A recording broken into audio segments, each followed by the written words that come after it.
completed their assignment. So we are going to go to group 2 first. Okay, Zarif, please check whether I've shared already or not.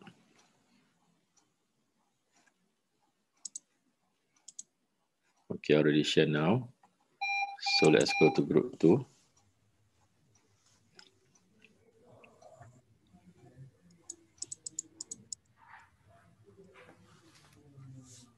Okay. First hazard, expose FOD on the active runway, damage to aircraft engine and cause the aircraft crash. Okay. A good risk. Okay. Overload of maximum cargo weight during takeoff. Aircraft overshoot during takeoff and climb out. Okay. Malfunction of aircraft landing gear system, aircraft excursion during landing. Okay, very good. Okay, next we go to group 3.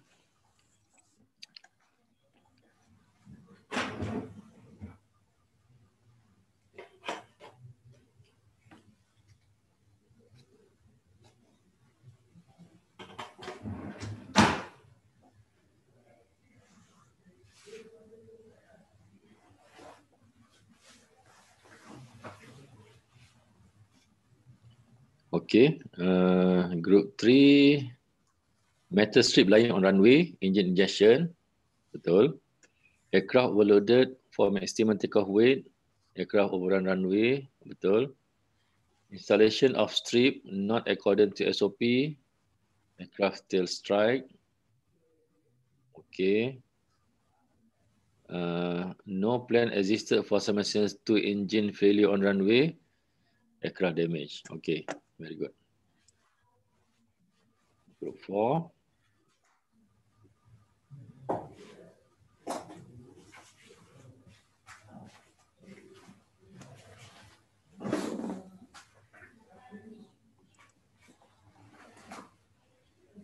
Okay, FOD on runway, damage to aircraft engine to aircraft injection, betul. Contingency plan was not well prepared. Dia punya high risk of fatalities due to unpreparedness of flight crew.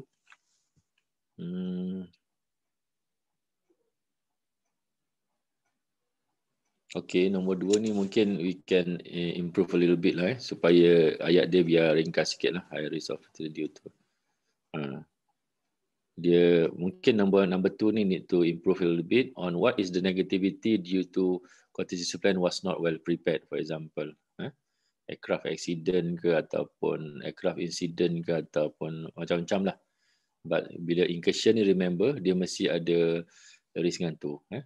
High risk of fatalities due to unprepared mungkin betul tapi ayat tu boleh diimprovekan sikit. Okay, number 3, aircraft exceed maximum safe takeoff weight. Risk of aircraft, okay, dia sebenarnya tak payah cakap risk of aircraft. Dia just cakap aircraft overshoot the runway during takeoff landing. Itu pun dah cukup. Okay. So, yang nombor 2 ni mungkin kita boleh carilah apa dia negativity dia. Okay, thank you. Okay, next kita pergi pada group 5.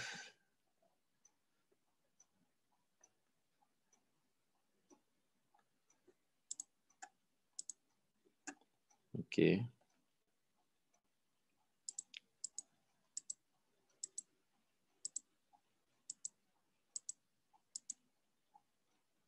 Okay, exceed the M2W, runway excursion. Okay, betul. Human factor, installation according to manufacturer, damage to aircraft. Okay, betul. No plan existed for some failure, accident, part install not to mature guideline. Okay. Cuma baiknya kalau accident ni kena cakap what type of accident lah. Risk dia ni, aircraft accident ke vehicle accident. So, kena ceritalah, tambah perkataan aircraft accident dekat depan ni. Okay, thank you. So, we go to group 6.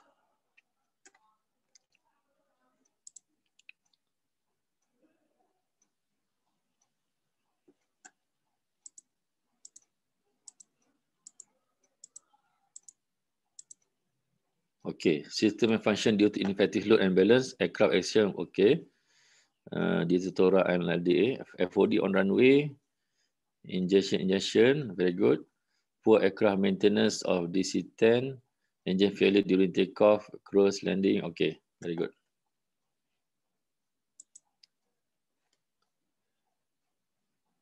And then we go to group 7.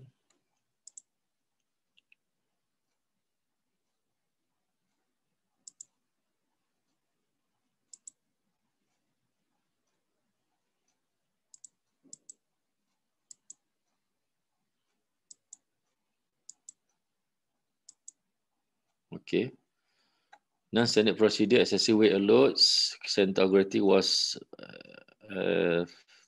FT of the takeoff limit, takeoff performance affected.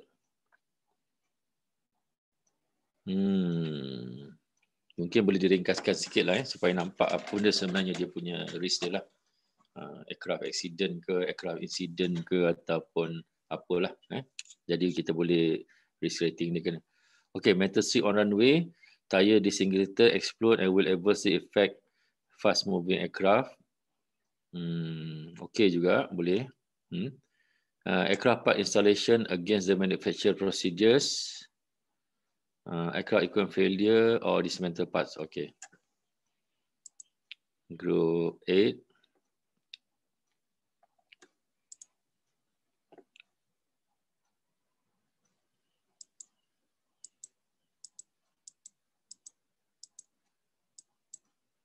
Okay, sorry. Okay, FOD, cutting aircraft tire 3A. Ini lagi advance lah. Ini dapat markah lebih sikit pasal ada dia risk rating ni. Cutting aircraft tires 3A. Mungkin agak spesifik sangat dia punya risk ni. Cakaplah aircraft accident dalam kurungan cutting aircraft tire. Macam itu lebih cantik sikit lah. Okay. Number 2, breach of procedures.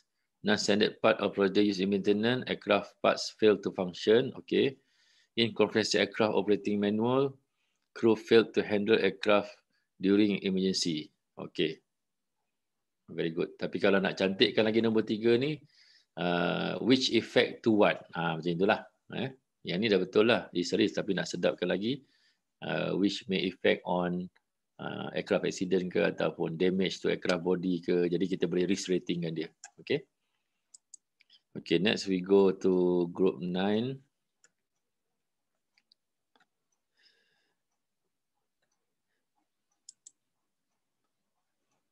Okay.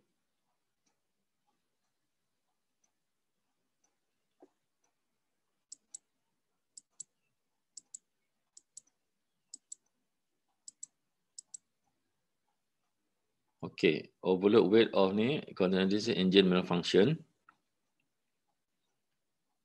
Okay. Kita assume overload weight ni boleh menyebabkan engine malfunction lah sebab saya bukan expert dalam aircraft. Kalau tidak, mungkin kena kaji sama ada overload weight ni mungkin boleh menyebabkan engine malfunction lah. I assume lah. FOD on runway from previous takeoff on a runway. Okay. Other aircraft damage. Okay. Boleh lah. Okay. The crew untrained and SOP not developed for semantic failure, loss of human life. Okay, yang ini mungkin boleh dispesifikkan lah. Dia kena cakap aircraft accident ke, aircraft skidded ke, runway incursion ke, runway excursion ke, which may contribute to loss of human life lah. So that kita senang nak buat risk rating nanti. Okay, last sekali, thank you. Last sekali kita pergi pada group 10. Okay.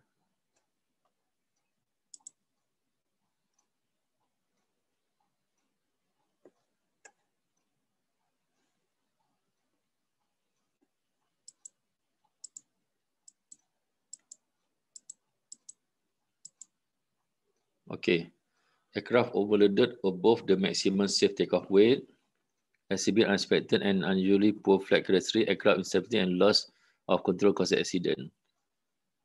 Okay, yang ni agak panjang lah penerangan dia. I think yang dalam bracket lah dia punya risk dia ni. Aircraft instability and loss of control causes accident.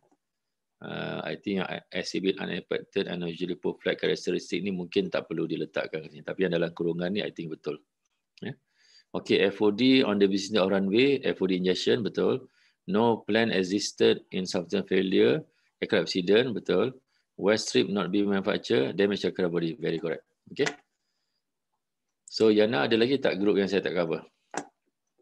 Group 1 je Haji. Group 1 Okay. Kita tengok group 1.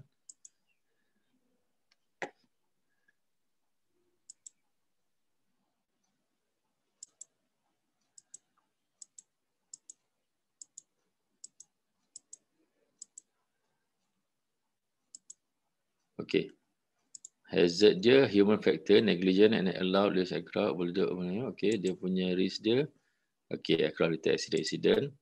FOD on runway, metal strip, aircraft accident, aircraft damage. Okay, betul. Maintenance of aircraft, non-authentic. Okay, non-sepat. Lead to fatalities, engine failure during flight. Okay, yang lead to fatalities ni penerangan untuk risk lah. Yang betul dia engine failure during flight. Yang ni betul. Okay, thank you very much for your cooperation. I think every group have done very good job. It shows that you really understand. Ada sedikit-sedikit touch up tu biasalah.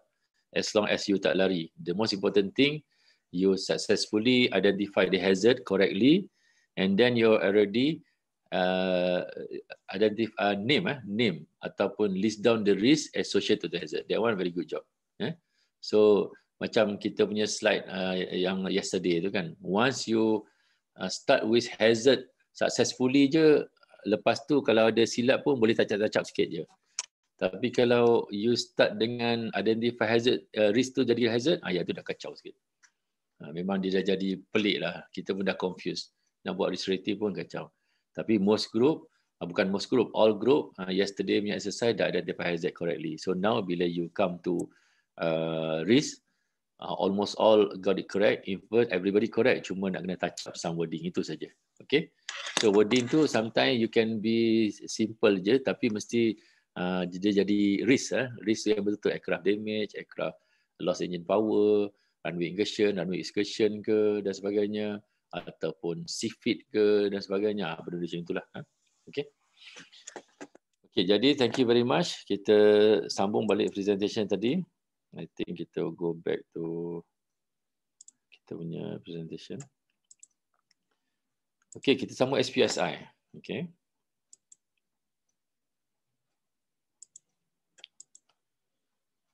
Okay, macam saya kata tadi, kita kena pilih lah whatever incident, accident which have a high risk potential.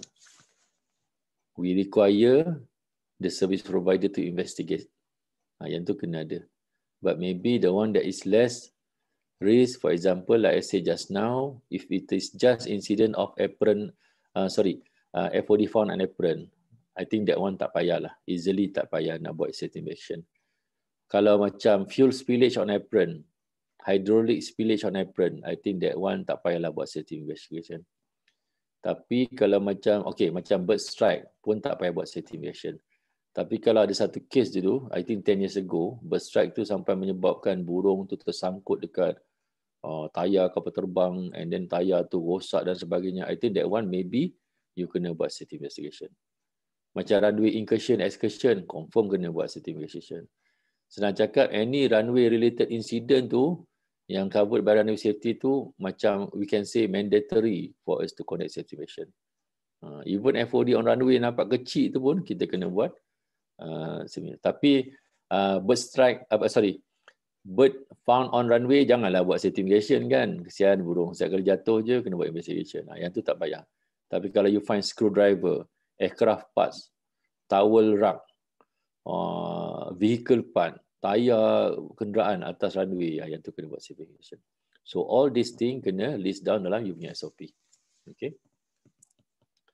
So dekat sini kata service provider should use a structured decision making approach. Maknanya dia ada structurally shown in your SOP what is the decision making basis, where to investigate, when not to investigate, and then what is the scope investigation. Kalau you buat FOD on runway contohnya, macam mana scope dia, apa dia punya starting dia, nanti saya akan share lah. Kalau you nak masukkan pun boleh dalam SOP. Dia punya what starting dia punya, apa orang cakap, dia punya section dia kan, start dengan apa, ending dengan apa, benda-benda tu semua I think no harm kalau in the SOP tu you ada buat macam template, for example. Templates are very helpful lah for your staff, especially kalau kita tak biasa buat. Tapi kalau you punya HQ ke boleh masukkan dalam SOP tu, and then buat KSS sikit kan. Tapi lepas masuk SOP buat KSS, kalau tak buat juga, itu I think kena blame yourself lah. Okay. Investigation should identify what happened and why it happened. Itu kita nak advance sikit. Dulu cakap what happened je. Tapi bila kita buat SMS, when we do SMS, we must identify why is it happen. Screwdriver jatuh atas runway. Why screwdriver happen? Alah, biasalah Ji, orang buat maintenance. Oh, tak boleh. Saya pernah cadangkan sampai satu tahap tu kalau dah selalu sangat, kita kena register. Maintenance part ni, screwdriver yang nak bawa masuk ke apron ni semua kan ada dia punya nombor series. Asia, okey. AA1-2020.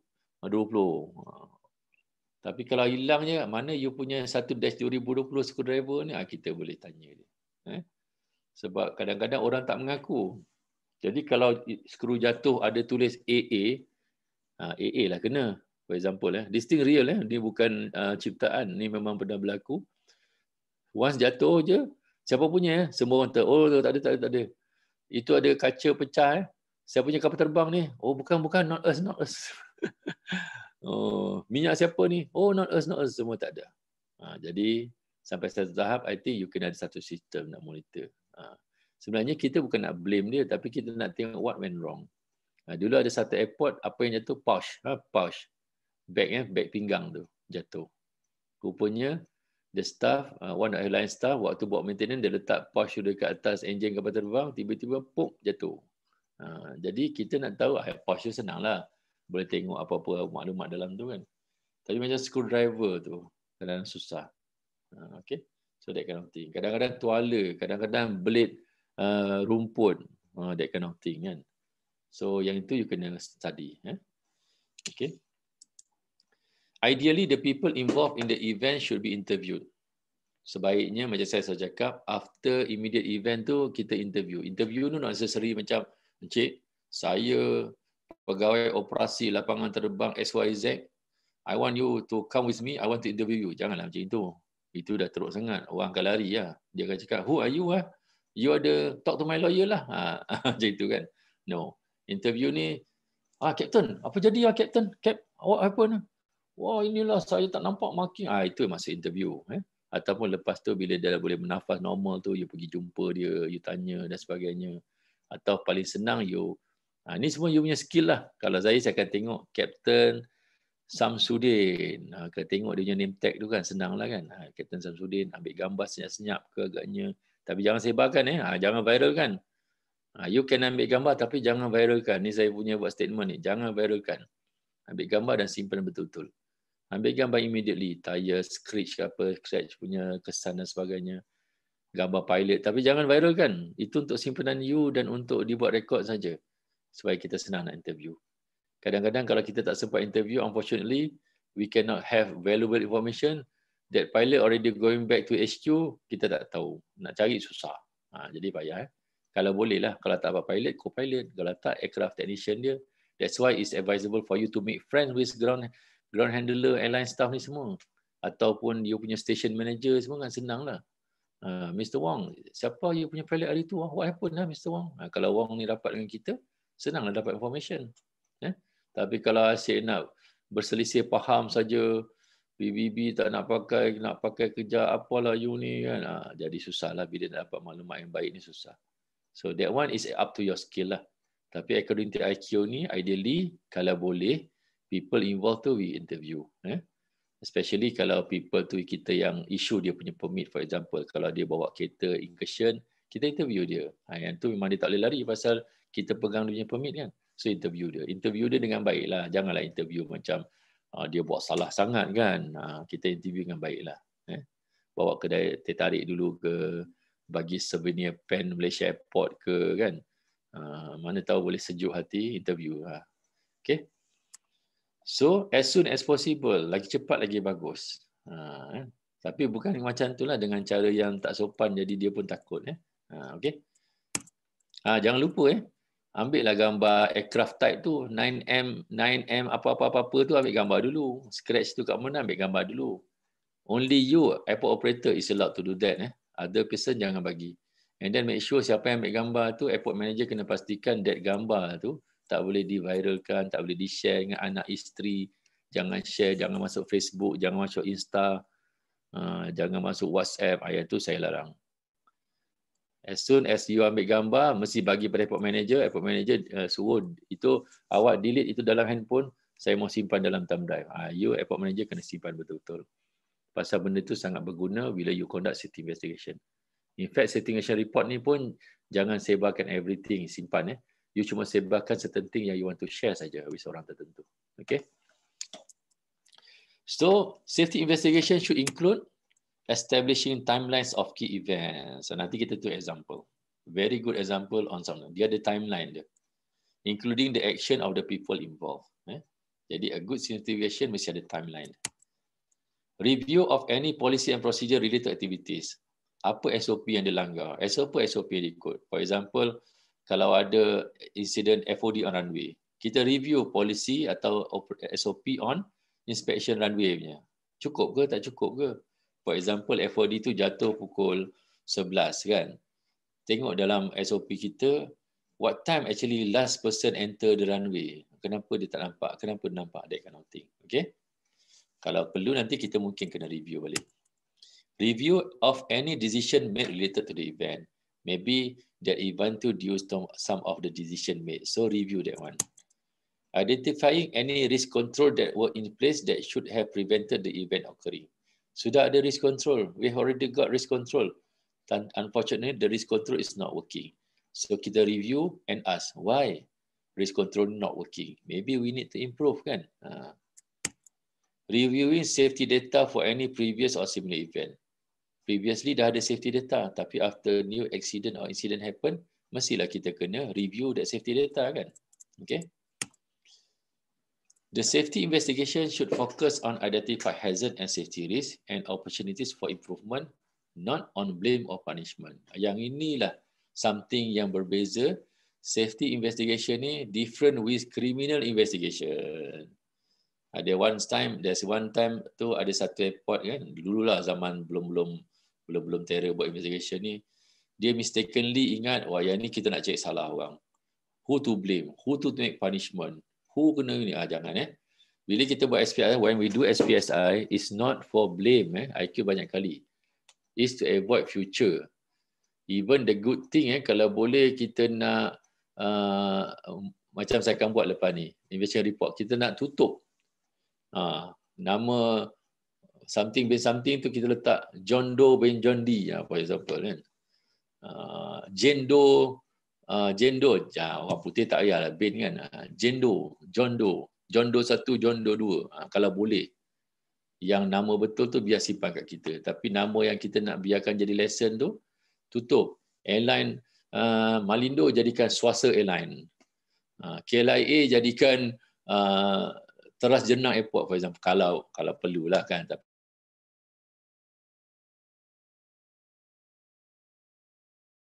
Jangan sekali-kali dia punya safety recommendation tu is to terminate the permit of ADP. That's not the real reason. Okay, that's not the real reason. I hope saya dapat unstable ni, you can still receive me. Zarif, you still receive me? Zarif?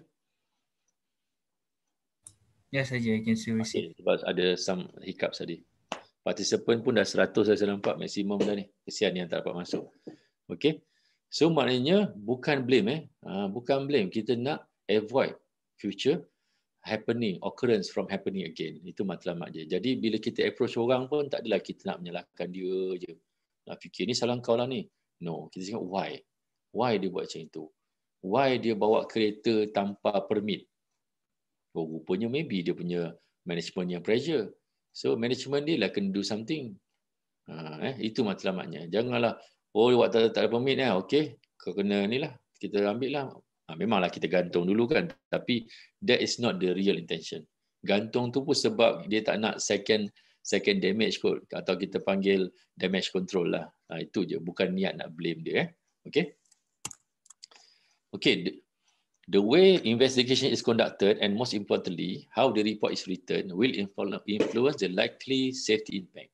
Okay, maknanya how we do investigation, how we do report, dia akan effect pada safety kita. Kalau kita buat baik, impact-nya bagus. Tapi kalau an incident is not being treated baik atau is not being reported, bila kita buat report tak bagus, impact dia tak elok. The future safety culture of organisation and the effectiveness of future safety initiative. Maknanya, we need to conduct the safety investigation and prepare the report nicely, effectively, so that the impact tu will become good lah. Or else nanti macam saya kata tadi, it not become good. Okay, this is among others you can follow lah kalau you nak try lah the content of SPSI.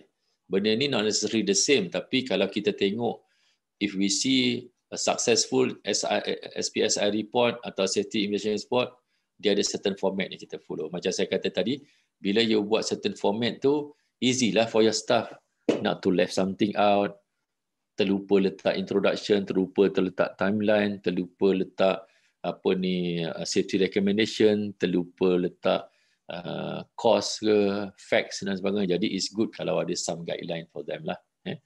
So among others, content episode ini of course ada front page. Sometimes setengah safety investigation front page pun tak ada. Atau front page dia simple aja sampai kita tak tahu ini investigation report apa ya. Agak-agak je lah kot. Jadi front page tu kena ada. Nanti saya akan share BSKU punya front page. Tengok front page je dah tahu. Oh, ini insiden pasal ni. Okey, pasal ni rupanya. Okay. And then kita ada incident summary. Summary. Sebab management kita ni kadang-kadang nak baca incident report takkan terus factual, terus fact. Aduh, what you trying to explain to me? Dia akan marah kita pula kan. Jadi ada incident summary. And then ada introduction. This incident is conducted after gedebuk-gedebuk dan sebagainya. Okay. And then ada synopsis lah kalau baiknya. And the factual information. Factual information ni sangat penting. Some of us kita miss factual information. Kita anggap, we assume orang yang baca ni tahu semua. Oh dia tahulah taxiway Charlie kat mana, taxiway Bravo kat mana dia tahu. Tak boleh Oh dia tahulah nama driver tu ataupun kerja kat mana semua dia tahulah. That kind of thing. Sebenarnya ada sedikit factual information untuk kita tahu lokasi di mana, apa berlaku, apa semua. Jangan assume the reader tu know everything. Jangan assume the reader tu is our own staff. Kadang-kadang cakap Oscar 1, Oscar 2. Orang luar kata Oscar tu apa cakaplah operation vehicle ke apa kan. Ini Oscar 1, Oscar 2. As if everybody know what is Oscar 1, Oscar 2. Kalau saya ingat Oscar tu nama orang lah kan. Findings dia. Okay. Findings ni whatever finding ni macam something yang tak berapa comply lah. Tapi not necessarily is the cost. Finding ni different cost. Finding ni dia punya apa yang something yang kena dibetulkan. Findings, NCR findings, tapi not necessarily the cause of the accident. So after that barulah kita panggil probable cause atau root cause. Yang inilah sebenarnya cause of accident. Tapi finding ni something else. And then yang paling penting sekali you kena ada safety recommendation. So the minimum I think safety investigation report ni SPSI ni kena ada all these 8 matters lah. Ni SIA guideline lah. Tapi it can be more. Tapi kalau boleh jangan less than this lah. Macam itulah. Tapi kalau mungkin civil investigation tu kalau tak ada synopsis tu tak apalah. Tapi that one I hope HQ ke siapa-siapa ke airport manager ke boleh buat KSS dengan staff supaya dia biasakan. Tapi luckily macam airport macam Malaysia Airport yang big company ni you ada ibu pejabat yang boleh assist you lah. So I hope ibu pejabat dapat bantu airport ni. Okay, safety recommendation. Dulu awal-awal zaman kita tengok SMS ni, kebanyakan, most of the investigation report left out safety recommendation. Memang fail lah bagi saya. Safety recommendation ni very crucial. Wajib lah senang cakap. Dia macam baca, dia macam wajib lah, wajib. Kalau tak baca tu tak sah. Kalau tak buat tak sah, macam itulah. Jadi safety recommendation is wajib dalam safety investigation report. Kalau tidak, dia bukan panggil tak sah lah, panggil fail lah, macam itu. Jadi make sure after this, you go back, kalau you ada incident, dah buat investigation, tengok ada tak safety recommendation. I think kita akan jumpa many of our previous safety investigation report, tak ada safety recommendation. Okay, so make sure ada. Make sure ada, wajib, dia wajib. Okay, when investigation identify hazard or anticipated risk, safety and action required. Bila kita identify, kena ada action. Okay. So action tu lah sebenarnya yang kita nak recommendation kan. The need for action must be communicated. Macam saya kata tadi, Lepas dapat a good safety recommendation, kena communicate, kena sampaikan, kena beritahu, maklumkan by means of safety recommendation. Bila kita produce safety recommendation tu, itulah sebenarnya. Sebenarnya industri ni, kalau boleh betul-betul yang mature industri dalam SMS ni, kalau dia nak tengok report, sebenarnya benda pertama nak tengok, kalau dia nak tengok, they want to see the safety recommendation first. What the thing that I need to do? Especially kalau the investigation, for example, accident tu conducted by FAA punya AIB lah, UK nya AIB lah, kan? Kalau FAA dia panggil NTSB, Malaysian punya, dia akan tengok, oh ini memang reliable punya investigation agency kan, so kita tengok apa recommendation. Itu sebenarnya target dia nak tengok dulu. Failure to make appropriate safety recommendation may leave the risk unintended.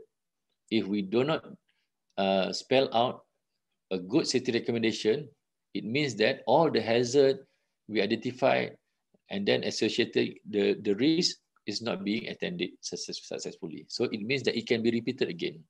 Dia akan berulang balik. So itu masalah dia. Formal safety recommendation require written communication. Maknanya kena adalah dalam writing, kena communicate dengan writing, kan? This ensure that the recommendations are not misunderstood.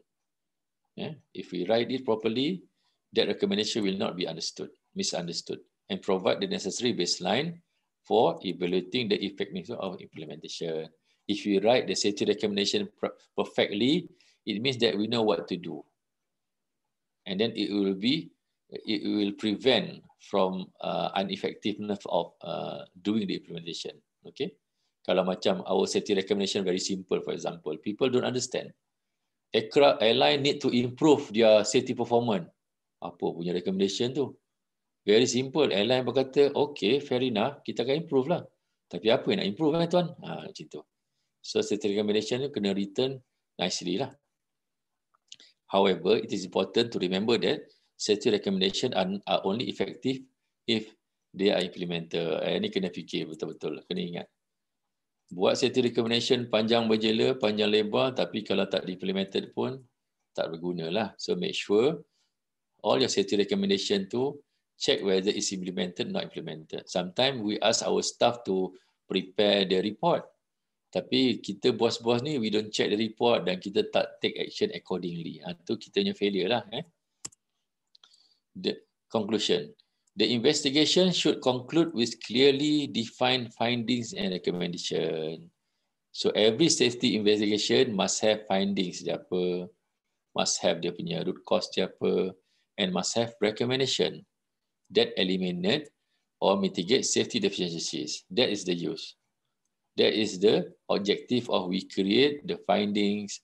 Recommendation is to eliminate or mitigate safety deficiencies. Okay, thank you. So everybody clear? So I hope everybody after this, kita akan rasa yakin, we are confident to produce our own safety investigation. So to make it easy, after this, saya akan tunjuk example.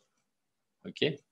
Tapi before kita tunjuk example, I think let me share 2 slides on cause and effect diagram. Or we can call it Ishikawa diagram. Or we can call it fishbone diagram. Ada 3 nama lah. So I will share with you. So that we have some idea. Actually, it can help us during safety investigation preparation of report. But it have got many methods sebenarnya.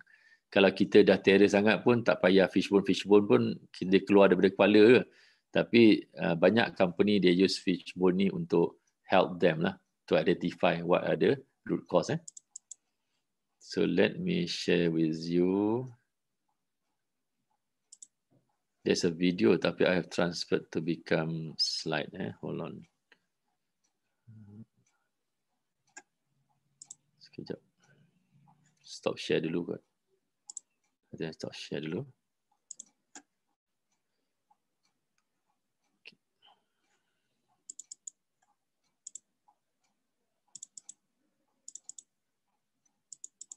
Okay, so this is the first slide. I hope everybody can see this one. Yes, surely you can see. Okay, the first slide ni sebab dia ada various type of opinion now on Ishikawa ni. Jadi kita akan share dua of the opinions lah. Okay. Cause and effect diagram. Sometimes called Ishikawa diagram. Sometimes called fishbone diagram. It can help you to identify the root cause based on the effects of any occurrences or incident.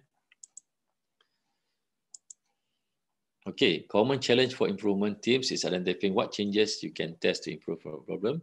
One great method to help you break down ideas is tool known as a cause and effect diagram, also known as Ishikawa or fishbone diagram, to explore and display the possible cause of certain effect. Maknanya it will help us, but sometimes kalau you dah terror sangat, semua dah ada dalam brain, so I think without this diagram pun easy for you lah. But it's good if you to follow this diagram. Okay. Okay. First of all, let us start to draw the fish lah kan. Nak dapat fish bone mesti ada fish dulu. Lepas tu buat ada dia punya bones je. Ekor dulu kan. Okay, we took one scenario lah, one effect which is hand washing. Okay. So dia punya kategori dia, this first slide ni, dia punya pendapat dia ialah different categories adalah people, methods, materials, equipment and environment. Ada 5. So for this punya opinion ni, dia ada 5 causes. Okay, what are the example? Ada people, clinical staff to produce hand washing lah kan. Other people, and the methods is wash process. Material is of course the soap to produce hand washing detergent. And then the equipment is dispenser, how you want to dispense out the soap to wash your hand, and environment is the location. Okay, so these are the simple example for the first one. So remember the criteria just now tu. Kat sini dia cakap people, method, material, dispenser, location. Ada 5. After this, I will show you the 6. Yang ada orang kata 6. So it's up to you. I think most of you already know this one. So it's up to you to use which one. I just want to share for those yang belum familiar lagi lah. Sorry. Okay. Okay, next one. Okay, I will share the second one. Hopefully you can see this one now. Okay. This one ada gambar ikan betul-betul lagi. Jadi senang sikit. Sekejap. Okay. Sekejap silap. Okay, I think I have to start from this one. Okay. Okay, this front page there. Okay. Effect goes here. So these are the fish bones. Okay, now there are 6 machines, methods, materials, semua M. Measurements, Mother Nature, manpower. Okay. Sometimes called people, process, policy, plant, program, product. Sometimes they call tu lah yang 6 tu. Okay, it's up to you. So the advantages is to improve idea generation. Maknanya you want to generate idea. So using the fishbone punya diagram is easy for you to generate. Helps you. Okay. And also transition to improve steps. Maknanya step by step you can do it nicely, systematically. Okay, now you create the branches. Where do ideas come from? Brainstorming or waste walk? Waste walk ni apa? Plan visit to where work is being performed to observe what happened and to note the waste. Kita note down apa waste dia, apa pembaziran dia. That is waste walk. Okay. Make a separate fishbone for each effect. Okay. For every effect tu, kita ada separate fishbone. Okay. So for example, late for work. And then the cause is alarm clock time incorrect. Boss told you wrong start time. Receptionist didn't unlock door. Snow slowed down traffic. Kalau snow lah, negara kita hujan kot atau banjir kan. For example, car broke down. Forget to set alarm. The methods. And the material pula as a new drum decaf coffee. So these are the example for you to relate what is the cause, what is the effect. for every accident or incident. You might not need this one lah, but it's good for you to do this one. Okay. So dia ada lagi sub branches, undercar breakdown, never change oil lah, package mislabel, etc. Don't spend too much deciding where to put a cost. Leave lot of space when doing team, CE diagram. Okay, banyaklah, pakailah yang besar punya tu kan, kertas. Okay, thank you. So I hope by this simple punya sharing ni, at least you have some idea lah. Tapi lepas ni you boleh tengok dalam YouTube, banyak dia akan tunjukkan cara dia. Okay, I think kita ada another 18 minutes. Can I share some of the example or investigation report so that we have some idea? I would like to share. First of all, I want to share on. Okay. Let us share with BSKU punya. BSKU ni, why I want to share BSKU punya report, pasal BSKU ni I like dia punya formatting. Even though the content sometimes adalah some improvement that need to be done kan, but I like dia punya flow, dia punya formatting. I suggest if you want to ensure that we are doing a safety investigation report according to yang formal standard, I guess we can use it. Okay, let me share. Let me share a few safety investigation report, accident, even though they are called accident investigation report kan. Okay, this one. So this report is not confidential. Kalau you go to BSKU website or AAIB website, there are many accident investigation report that you can look into. That's the reason actually when they did the investigation, it to be shared. Dia dah tak ada confidentiality dah, macam MH3 khusus MH17. It is shared worldwide because people want to learn what is the safety recommendation, what is the lesson learned kan. That is the reason of the formation of BSKU or AIB, to do investigation and share it with the public. Unfortunately, maybe BSKU kita ni tak buat marketing sangat. Not many people know that they already have so many report available to be learned kan. Sebenarnya ada. So now we try to share with you.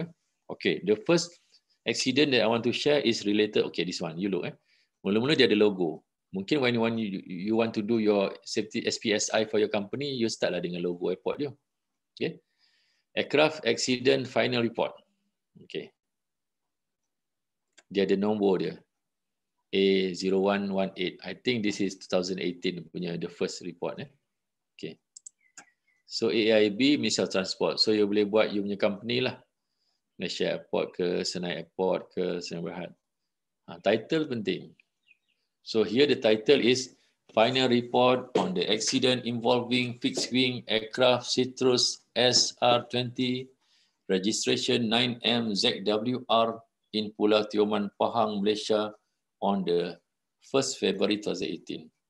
That's why I said just now kita kena ada front page. Sometimes front page pun tak ada. Ini insiden mana ya? Kadang-kadang kita pun confused. Oh, Haji silap je, itu bukan insiden, salah bagilah. Sebab apa? Title pun tak ada. Front page pun tak ada kan. Jadi tengok. After this you can follow dia punya formatting. Pasal ini memang formal lah. Sebab all those the one that prepare ni semua well trained punya kan, BSKU. Content tu nombor 2 lah, kita boleh bincang tepi lah. Tapi formatting tu betul. Okay. And then dia ada simple gambar. So remember after this, kalau you nak buat investigation report, ambillah gambar yang cantik-cantik sikit. Inilah tujuannya. Bukan nak share dekat Instagram. Tapi kita nak letak dalam investigation report. So, kalau you tengok, the reader akan dapat idea straight away. Okay, this type of aircraft, kalau you cakap Cirrus SR20 ni tak nampak. Tapi now we already can imagine. Oh, it's a light aircraft. Oh, dia langgar ini. Oh, nampak. Ada idea. Nampak tak? From the first page, you already know. Oh, the location in Pulau Tioman rupanya. Oh, bila? 1 Februari 2018. Okay, so that kind of thing. AIB. So ada address AIB kat sini. Siapa nak contact dia semua dia ada. Okay, this AIB start dengan introduction. Okay. AIB is the dia introduce pasal dia punya agency. Bagus juga. AIB conduct investigation according to NS 13 to Chicago Convention Civil Aviation Regulation 2016, ICAO sekian-sekian, accordingly. Yang ni semua dia copy paste. Every report dia akan start dengan ni lah. Dia introduce dia punya company. So you can do it or you not doing it, terpulang. And then, okay, this is the nature lah, the cerita dia sikit kan. Aircraft type, Cirrus. Model, sekian-sekian. Owner, sekian. Nationality, Malaysia. 9M lah, Malaysia. Year of manufacture, 2008. Aircraft registration, serial number, sekian. Serial registration, Malaysia. So, nampak tak? It's very, in term of flow, it's very good for the reader to know the flow of the reporting tu. Cantik je. You start from, dapat general idea, and then a little bit climbing, a little bit deeper. Okay. Now, that of occurrence. Okay, local time, scan. Cantik. Nampak tak? So, I think you can use this formatting on the basis of your safety investigation report. Tak payahlah semua sama kan, mana yang relevan. Sebab yang ini memang dia dah ikut yang betul-betul formal punya lah. Jangan lupa table of content. Tapi kalau you punya investigation 2 muka surat je, tak payahlah table of content kan, membazir kertas je. Tapi ini dah berjila-jila, berkajang-kajang ni, kenalah buat table of content kan. And then ada appendices. If necessary, put appendices. And then ada synopsis. You can follow synopsis dia. Kalau you punya incident very simple lah synopsis dia. At approximately 12:50, nampak? Pas saja kita dapat idea. At approximately 12:51 hours local time on the 1st February, a fixed wing aircraft Cirrus, sekian, start down. Zarif, boleh tolong switch off, Zarif? Okay. So by reading this, kita ada idea. Sometimes when I read certain safety investigation reporting, sampai ke hujung report, saya tak ada idea lagi. Agak-agak. Saya akan tanya, ni apa cerita sebenarnya? Tapi kat sini nampak tak? Dia punya synopsis tu dah dia ada idea. Ingat tak kecil-kecil dulu? Okay, turn these sentences to become not more than 100 word summary kan. Sebenarnya nak latih kita untuk bila dah besar nanti buat safety SPSI. Cerita panjang-panjang tu kurangkan jadi lebih kurang 100 words. So you dapat banyak report example daripada AAIB ni. You can make it as a template for you to prepare a good SPSI lah bila you balik airport nanti. Okay. And then like I say, factual information yang ni wajib. Yang ini pun kadang-kadang kita miss out, factual information. History of the flight. Kalau pasal flight lah, tapi takkanlah kalau pasal kenderaan nak cerita isi on kenderaan. Dia beli pada tahun 2004 daripada Toyota Sendirian Berhad, sudah melalui upgrading, sudah tukar tayar 4 kali. Come on lah. Agak-agak yang relevan je lah. Okay. Okay, and then injury to person. Yang ni pun you boleh tiru juga. Sekiranya dia berlaku, kalau zero lah. Tapi kat sini nampak tak? People senang je. Okay. This accident, crew injury seorang, passenger 3 orang, minor tak ada, fatality tak ada, serious tak ada. So rupanya tak ada orang injured kat sini. Very good. So dalam case you, kalau relevan lah. Tapi kalau FOD and runway, I think tak payahlah injury to person. Confirm memang tak ada injury to person kan. Atau macam fuel spillage on runway, memang tak ada injury. Tapi kalau nak buat pun tak apa. For example, okay, damage to aircraft. You boleh cerita sikit lah. Aircraft skidded, sekian, damage RSB load. You ambil gambar. Ni lah guna gambar-gambar ni. Bukan nak viral kan. So, tapi tengok AIB benda macam ni pun dia dah kira viral lah. Tapi viral secara legal lah. Tapi kita jangan lah. Kita punya SPSI ni just for our own reading saja. Jangan share pada orang lain. Unless kita share tu benda-benda yang kita rasa kita boleh share saja. Tapi of course kalau kita datang audit, kami kena tengok lah benda ni. You kena ada. Tapi make sure you letak kat tempat yang betul-betul. Itu saya punya pesan. SPIS punya report, BSKU tak apa. Dia memang ada kuasa untuk sebar. Tapi you all kena simpan maklumat ni. Okay, so nampak dia tunjuk. Nose wheel collapse. Port wheel lah. Setiap gambar tu ada explanation. Jangan buat kita meneka dan kesamaran lah kan. Port wheel collapse. Jadi kita ada idea. Okay, starboard side wing leading edge damage. Nampak. Ni rupanya port side wing. Nampak tak? Dalam kes BSKU ni tak apalah. Kapal terbang ni tunggu dia orang datang. Tapi kes kita ni, kita kena cepatlah ambil gambar. Supaya kejap lagi dia dah nak angkat dan sebagainya. Jadi kita kena cepat. Ni dia. Propeller spinner dented. How detailed BSKU pasal dia well trained dia orang ni. Propeller strike. Dented and minor scratches on the fuselage. Jadi lepas ni kita dapat idea ni where to take picture apa semua, kita dapat idea lah. Scratches on the windscreen. Okay. Other damages, the aircraft veered off to the runway 20, causing it to hit the parameter fencing. Maknanya ni yang collateral punya damage lah. Yang side damage. Okay. Nampak gambar pagar roboh. Jangan lepas pagar tu dah bina balik baru ambil gambar, dah tak guna dah. Wah Haji lupa lari tu ambil gambar. Lepas ni kami ambil. Kami ambil sudah cantik, buat apa kan? Ambil lah waktu tengah roboh macam ini. Okay. Tioman Airport Parameter Fence. Okay. Personal information, Captain, Commander. Nampak tak? Tak siap saya tak ada nama. Betul tak? Betul lah. Tak ada nama. Dia cuma cakap dia Commander. Nationality Malaysian. Age 35 tahun. Gender male, license type sekian-sekian, tapi I think tak ada nama. That's how they hide the information. Tarikh lahir ada tak? Tak ada juga. Oh ada 35 tahun lah dia cakap tu. Tapi tarikh lahir tak ada. Kalau tak orang hantar kad dia jadi pula kan. Total operating hours berapa? Flying hours apa? Yang ni semua maknanya dia boleh share. PSKU ada authority to share kan. And then aircraft information pula, inilah M112 dan sebagainya, meteorological information. Ini memang advance lah. Kalau you ada, okey. Tak ada, tak payahlah. Kalau insiden, kalau tak relevan tu, you tak payah ikut lah. Air navigation, kalau relevan, you letak. Communication, aerodrome information, building and moss, clutter, fruit tree, cerita pasal aerodrome information. Flight recorders, you tak payahlah pasal you tak jaga airline kan. Wreckage information, yang ni you kena buat kat mana location dia. Kat sini kita ada idea kan. Point of contact kat sini dan sebagainya. Okay. Medical and protective information, nil. Fire, nil. Survival aspect, not applicable. Test and research, not applicable. Organization management information, nil. Additional information, nil. Nil. Analysis, weather. Kalau boleh kita cerita, tak payahlah. Kita bukan expert weather sangat kan. Cerita lebih kurang je lah. Weather is fine. Weather is rainy. Lebih kurang macam tu je lah. Qualification, despite the remark in IP Malaysia by pilot, yang ni semua highly technical. Kita punya report mungkin tak sampai tahap ni lah. Wind sensor, yang ni semua technical. So after all those factual dah cerita, barulah cerita conclusion. Remember conclusion ni the findings. Findings ni yang not really necessarily related to the accident, tapi finding, penemuan, something which was not supposed to be. NCR lah senang cakap finding ni. The aircraft was properly maintained and worthy. Ni kat sini BSKU finding pun ada yang bagus juga. Kadang-kadang kita nampak finding yang negatif je, tapi BSKU buat ada certain finding pun bagus juga. Was properly maintained and airworthy. Okay, jadi tak ada masalah. Aircraft captain was properly licensed. Tak ada issue on aircraft. Aircraft captain admitted that he flew. Yang ni dah mula dah ni. Ke belum ni?